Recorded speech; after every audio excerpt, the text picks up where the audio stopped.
ask the fine gentleman from Colorado, has something changed in the legislation since August to December? He said he was going to do it. He did it. So don't tell me it's not political. I would like to welcome our second panel, Chairman Jordan and Ranking Member Nadler from the Committee on the Judiciary to the witness table. And Chairman Jordan, whenever you're ready, I welcome your testimony. Thank you, Madam Chair. And of course, I know it's been said many times today, but we're thinking of Chairman Burgess and what his family is going through. Madam Chair, our federal district courts are facing extraordinary challenges. Millions of Americans face unacceptable delays at federal courthouses because of large caseloads for judges in certain judicial districts throughout the country. As of June 30th, 2024, there were nearly 750,000 pending cases in federal district courts nationwide, with each judge handling an average of 554 weighted filings. Congress has not authorized new district court judgeships in more than 20 years. This stagnation has left our courts overwhelmed, with many Americans waiting far too long for their day in court. This bill offers a practical solution to the crisis. It follows recommendations of the Judicial Conference and provides for 66 new district court judgeships in jurisdictions that need them the most over the next 10-year period. This bipartisan bill is designed with foresight and political fairness, staggering the additional judgeships over 6 phases from 2025 to 2035. This measured approach spans 3 presidential terms, 6 Congresses, ensuring that no single political party is guaranteed an advantage. Positions are distributed equitably among blue and red states and targets areas where the need is greatest. Additionally, the Judges Act addresses unique regional needs. For example, it establishes new locations for federal court proceedings in Utah, Texas, and California, making the judicial system more accessible for those residing in remote areas. The bill also includes measures to ensure Congress can remain effectively engaged in making sure our judicial system has the resources it needs to serve our country's needs. It requires the Judicial Conference to publicly release its biennial recommendations along with the methods and data used to determine where new judgeships are warranted. Additionally, the GAO will evaluate the efficiency of court operations and examine detention space requirements to ensure resources are used effectively. The bill's modest but necessary investment to ensure our courts can deliver justice without unnecessary delay. Indeed, the ability of our federal judiciary to deliver timely, impartial justice is essential to maintaining public trust in our legal system. Madam Chair, the Judges Act is a vital step towards strengthening our judiciary, ensuring that justice is not just a promise but a reality. The Senate has already recognized the importance of this goal, passing this bill unanimously. I look forward to answering any questions you may have and yield back. Thank you very much. Ranking Member Nadler, you are recognized. Thank you, Madam Chair. Madam Chair, we are here today because of a broken promise. Earlier this year, I proudly joined my colleagues, Court Subcommittee Chairman Issa and Ranking Member Johnson, in introducing the Judges Act. For decades, Congress has been at an impasse on the question of how to create new judgeships while not knowingly giving new appointees to the other party. This bipartisan bicameral bill would have broken that logjam by having both sides agree to take a chance on their own party winning or not winning the White House.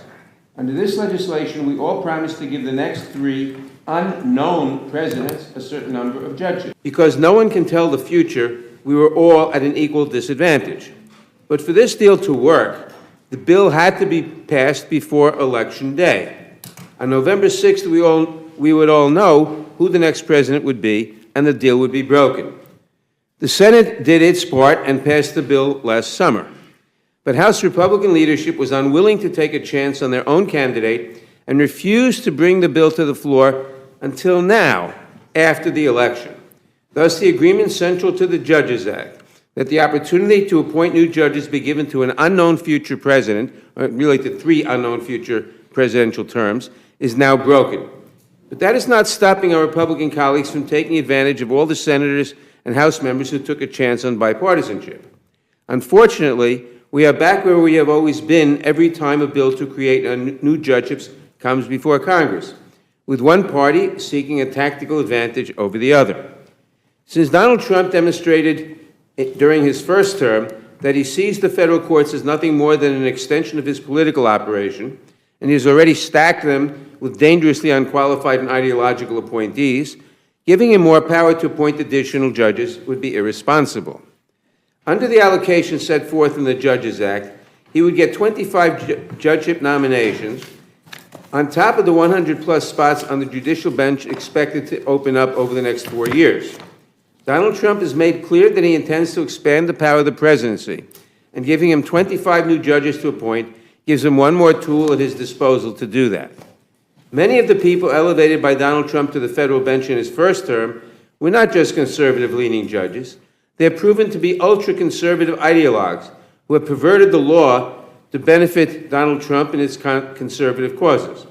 They've also repeatedly been criticized for their lack of understanding of the law, for their inability to provide speedy decision-making, and for their repeated errors in judgment. We should not compound this problem by giving him yet more nominations to fill. I have long argued for more federal judges. 20 years ago, we were already overdue, and the problem has only gotten worse. But Republicans and Democrats, quite reasonably, have never wanted to give an opposing party's president more power. So presidential administration after presidential administration went by with no new judgeships created. The Judges Act would have broken that impasse if it had been passed before the presidential election this year, such as the Senate did. The genius behind the Judges Act and the deal to pass it was that it was devoid of the politics that have plagued the federal judgeship election process. We took recommendations made by the Nonpartisan Judicial Conference of the United States. The nominees were spread out over 3 presidential administrations and 6 Congresses.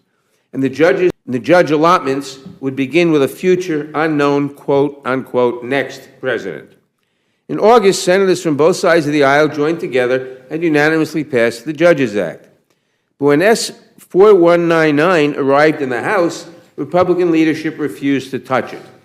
As the days counted down before the election, my colleagues and I begged them to take it up. We explained the stakes. They knew that bipartisan support for creating desperately needed new judgeships would only exist if the bill were passed into law before November 5th, but they refused. The Republican leadership was uninterested in taking the chance that their candidate would not win in November. It was a fair fight, and they wanted no part of it. Now, here they are today, during the narrow window when the central promise behind the Judges Act is broken, trying to force this bill through the House on a partisan basis. What we are seeing today is a tragic breakdown in what should be a bipartisan process. I thank my colleagues on both sides of the aisle who fought for this bill over the summer and in September.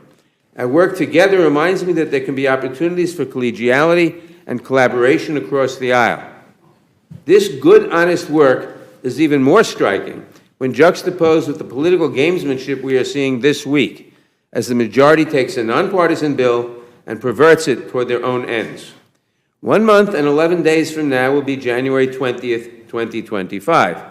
On Inauguration Day, we will no longer know who the next president will be. And I would be happy to take up the promise behind the Judges Act that day and to give the additional judicial appointments to unknown presidents yet to come. Until then, I must urge my colleagues to vote no on S-4199. I appreciate the opportunity to testify today, and I'd be happy to answer any questions. Thank you to both of you for being here today. I have no questions at this time. Would like to yield to my colleague from Colorado, Mr. Nikos. Thank you, Madam Chair. First, let me just say thank you to the ranking member for his many years of service to our institution, for his distinguished service on the House Judiciary Committee, and his leadership.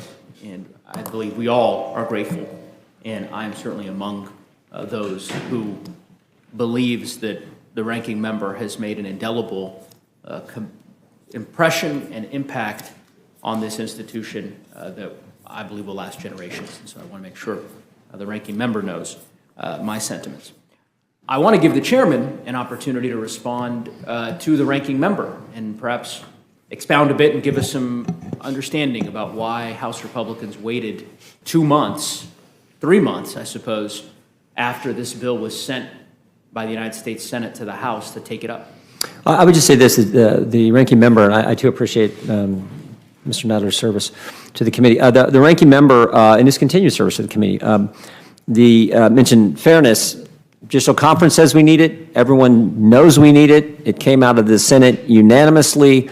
The first 22 judges that President Trump will get a chance to nominate, I believe 10 or 11 come from states where both senators are Democrats, and they will weigh in on the process.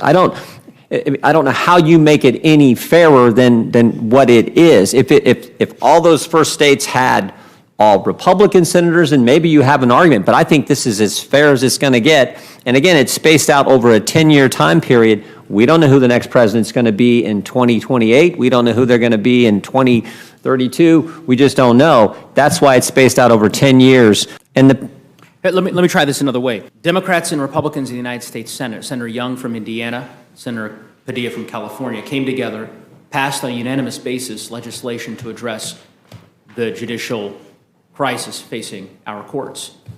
They did so in advance of the 2024 presidential election with the understanding that this legislation needed to be signed into law for the reasons that the ranking member articulated. They sent that bill here to the House. I believe it was received on August 6th of this year. We're taking it up now in December, long after the election. Why?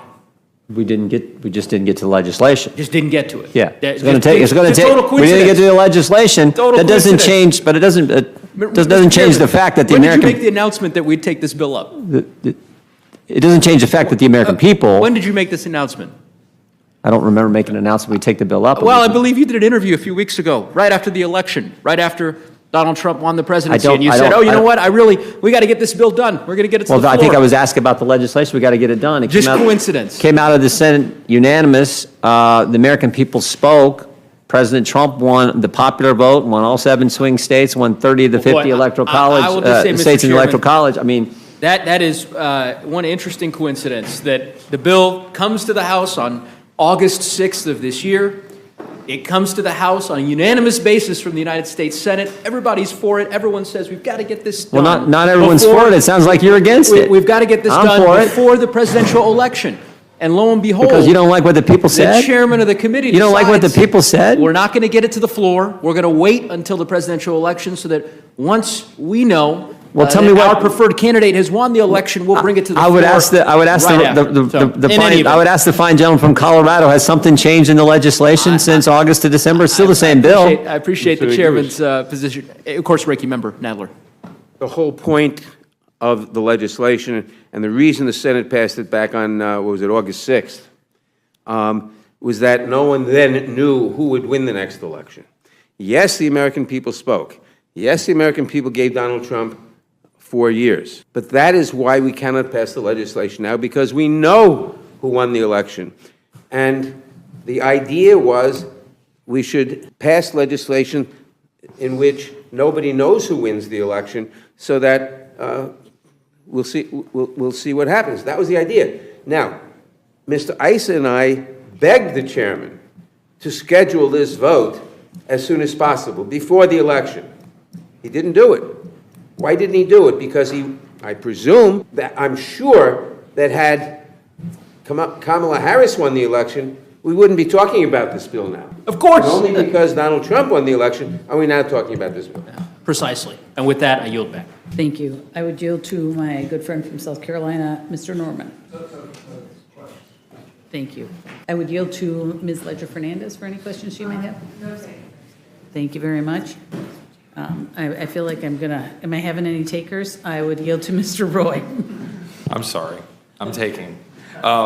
Just really quick, Mr. Chairman, to your point, is it not true that a significant number of states and districts across the country, regardless of their political makeup, red state, blue state, whatever, get judges under this legislation? Yes, that's definitely the case. Right. In other words, in the conversations and the debates between Democrats and Republicans on something that is inherently political, despite the fact we pretend that the judiciary is not political, as evidenced by this exact situation that my colleagues on the other side of the aisle don't want to put forward more judges now that they know President Trump has been elected for 4 years. So the non-political judiciary is clearly inherently political. So the question here is, there was a debate and legislation was put forward, general agreement to put it forward, and it was designed to create new judgeships throughout the country. And I frankly don't have it. It's 60-something judges. Is that what it is? 66 judges. And I don't have, and I don't know, to be honest with you, how that's parsed out. I couldn't tell you whether, I know Texas gets some. Yep. And I know there's other states, but I don't know whether there's any, for example, the gentleman from Colorado and the gentleman lady from New Mexico. I don't know how they're parsed out. My point is, and it could be tilted one way or the other. California gets 7, and Okay. again, two Democrats. And I actually had Republicans come up to be concerned that they actually wanted to look to amend the legislation because they were concerned about all the states where both senators are Democrat. And we all know how this process works. Democrat senators weigh in with the administration when they're determining who are going to be federal judges in those respective states. So, I mean, I think suffice it to say, I mean, and the ranking member said that that's why this bill should not pass, is we now know the result of the election. But if the judges are needed, the judges are needed. True? Is that right? Accurate. I mean, would the ranking member agree, regardless of the ranking member's concerns about the extent to which we now have 4 years of a president not of the liking of the ranking member, that in fact we still, for purposes of managing the caseload and the workload, say as a former AUSA and appearing before judges, that we do need the judges? Do we all agree on that on a bipartisan basis, that we need the judges? If you permit me to comment, we need the number of judges. However, President Trump has shown, he bragged that by his 3 appointments, he overturned Roe v. Wade. He said he was going to do it, he did it. So don't tell me it's not political. Now, you may think Well, I didn't. I overturning said Roe it v. was Wade political. is a good idea or a bad idea, but it was certainly a political idea. He promised to do it. He appointed 3 judges whom he knew would do it. They did it. And that's the way, unfortunately, the process works. Would the ranking member agree that the truth is, over in the Senate, in particular, between the blue slip policy and the way we handle the circuit judges, that is different than the way we handle the United States Supreme Court? In other words, the local senators have a significant say, and the Judiciary Committee and the Senate have a significant say. We do not know, Mr. Roy, if President Trump, who has proven to be iconoclastic in many ways, will adhere to that practice or not. He is not bound by it by law. It's custom. He may decide no. But the truth is, having served as a lawyer on the Senate Judiciary Committee, that is the way that has typically been done. And would the chairman agree that that is the way it's typically been done, that that's the way we would expect it to be done? Obviously, that doesn't mean that a senator gets a hardcore decision point to be the one person who decides, but that general respect and comity is yielded to the senators in question. So to the extent that there is a judge being added in a jurisdiction, say the California jurisdiction, that we would, generally speaking, have some deference to the California senators. Is that not what we would expect? Frankly, to our chagrin, right? Would the chairman agree with that? Yeah, and frankly, we're talking about judges, but that typically applies to U.S. attorneys as well. I mean, they weigh in on that also in our judicial system. I'd point out sure, the ranking member. that blue slips were changed for circuit courts in 2017. I would So it doesn't even apply to circuit courts. I would point out that it was, in fact, the Democrat majority leader that opened up that can of worms. That may be. As is well That may documented be. historically. That may be. I'm not saying it was a good thing or a bad thing to do. I'm simply saying it's we are done. where we are, as I would say, the right member. So, Mr. Chairman, the only other point I would make to the chairman, there's one other issue that I'm not going to focus on in a significant length, but there is the issue that I think is important with respect to the current Senate leader, Mr. Schumer, engaging and focusing and targeting and sending a letter to a particular district, one that happens to be in the state that I represent, although not in the district I represent, in the Northern District of Texas, where Senator Schumer injected himself in the way and the nature in which cases are assigned. And I've had some correspondence back and forth with the courts and with the administrative office of the courts about this issue. And I just wonder if the chairman agrees that under our current statute, our current law, that we should not try to force upon by some edict by the judicial conference that would supersede the statute that says that judges should make the determination in the districts on where cases are assigned, that there shouldn't be a random process, literally a randomized process laid on top of that through rulemaking by the courts. That if we were to choose to do that as Congress, we are well within our powers, Congress, to do that, but it is not the courts that should do that on top and overlay the statute. Totally agree. Totally agree. That And that was one of the issues we were debating in the context of this larger debate on this bill, and frankly, another bill that came from the Senate that I think is going to get made into law as well. Correct. Well, with that, I will yield back. Thank you, Mr. Roy. And I would yield to Mr. Langworthy for any questions he may have. Thank you very much, Madam Chair. I just think it's extremely hypocritical that Democrats, after this passes 100-0 in the Senate, are now balking at the fact that our judiciary needs additional judges. I know from talking to the federal judges in the Western District of New York, that they are extremely overworked, their caseloads are too high. They won't get a new judge until near the end of the decade, much past this term of office. This is good legislation. It would have been good if there was a Democratic president. It would have been good legislation now that President Trump's coming back into the White House, and this is about the sanity of our jurisdictions, not in the workload, not about politics. So I yield back. Thank you, Mr. Langworthy. And I would yield to my friend from Georgia, Mr. I think it's all been said. I mean, if I'm not mistaken, Chairman, this bill passed by unanimous consent in the Senate August 1st, so there's like no objection in a Senate controlled by Democrats, and now we're looking to pass it, and the Democrats in the House are objecting to it. And I think this is just, just by definition, if you looked up Trump derangement syndrome in the dictionary, I think this would be a pretty good example of it. Would the gentleman Madam yield? Chair, I yield. No, sorry. Well, go ahead. Yeah, because I have great respect for you, Mr. Scott. So I'm just suggesting here, let's have an intellectually honest debate. Mr. Roy said it best. We are where we are, right?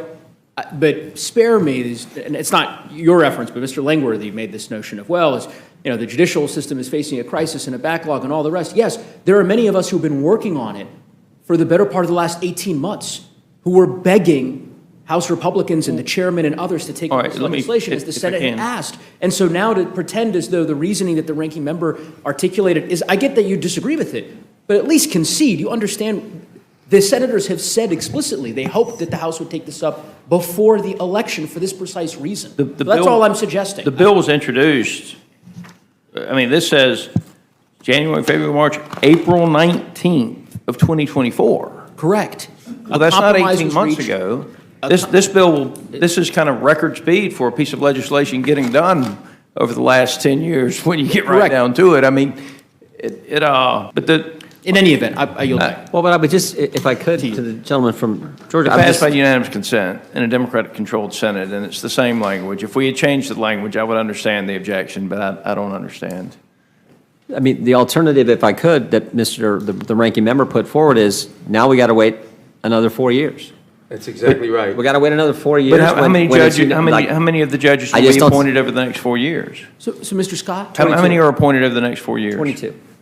With the Mr. Scott? Mr. The fact is that Mr. everyone... Negose. I was yielding to Mr. Negose. Thank you, Mr. Scott. I guess the only question then is it your position, do you honestly believe that no Republicans were essentially trying to ensure this legislation was not considered before the election, that it was a total coincidence that essentially the legislation passed in the Senate intentionally before the election with the understanding that the House needed to pass this before the election, but that House Republicans, and I don't want to paint with a broad brush here, but that essentially it was the position of the Republicans that they didn't take up this legislation. It was a total coincidence, and now the election is over, we're going to take it up. That's your position? I mean, let's just be honest. I think we would be taking up the legislation regardless of who won the election. It's just a difference of opinion.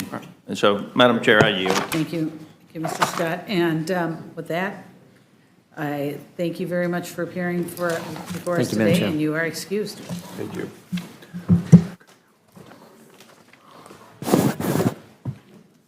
And I'll call up our third panel.